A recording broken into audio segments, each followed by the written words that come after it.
What makes Ebola so dangerous? How can a virus overwhelm the very complex defense system of the body so quickly and so effectively?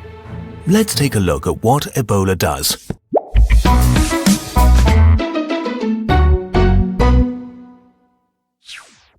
Ebola is a virus. A virus is a very small thing. A bit of RNA or DNA and a few proteins in a hull. It has no ability to do anything by itself whatsoever and can only survive and proliferate by infecting cells. To avoid this, we have the immune system. The immune system is super complex, so we developed a visual system that makes it easy to understand. So it looks like this. Let's concentrate on the part that's critical to understanding Ebola and ignore the rest. So, usually, dendritic cells would activate an army of antivirus cells, support cells and antibody factories that would, together with the guard cells, wipe out the infection in a matter of days. But when Ebola strikes, it directly attacks the immune system. Some of the first cells it takes over are the dendritic cells, the brains of the immune system. The Ebola virus enters a dendritic cell by binding onto receptors for cell transport. Once it's inside, it dissolves its outer hull and releases its genetic material, nuclear proteins, and enzymes. In a nutshell, it takes over the cell, disables the cell's protective mechanisms, and reprograms it. The cell now becomes a virus production machine and uses its resources to build Ebola viruses. Once the cell is saturated, it dissolves the cell membrane and millions of viruses are released into the tissue. The virus not only prevents the dendritic cell from activating the specialized antivirus forces, it manipulates it into sending signal proteins that trick the specialized cells into ending their own lives prematurely. So the immune system is seriously disrupted and unable to react, while the virus rapidly multiplies. We're talking billions.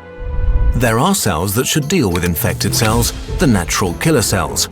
But they also get infected and just die before they can prevent the disease from spreading. At the same time, Ebola infects the guard cells of the body, macrophages and monocytes. Not only managing to circumvent their defenses, it also manipulates them to signal to the cells that make up the blood vessels, telling them to release fluids into the body. Usually this makes sense, but in this case, it just causes mayhem.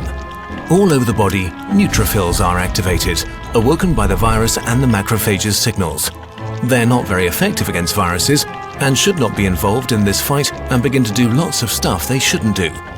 The neutrophils signal the blood vessels to release more fluid, causing internal bleeding. Another area of the body Ebola attacks is the liver. The virus finds it very easy to enter the liver and it quickly starts killing loads of liver cells and causing organ failure and more internal bleeding. And all of those things are going on at the same time. As the virus spreads, it's like nukes exploding everywhere. One incident of this in one region would be problem enough, but now it's starting to happen everywhere at once.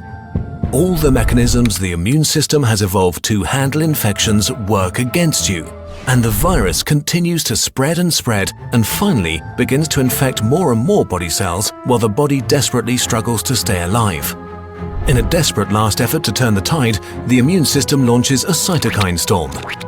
A cytokine storm is an SOS signal that causes the immune system to launch all of its weapons, all at once, in a desperate kamikaze attack. This hurts the virus, but leaves behind tons of collateral damage, especially in the blood vessels. Paradoxically, the healthier the immune system, the more damage it can do to itself. More and more fluid leaves the bloodstream. Blood pours out of every opening of the body. You become seriously dehydrated. There's just not enough blood left to supply the organs with oxygen, and cells begin to die.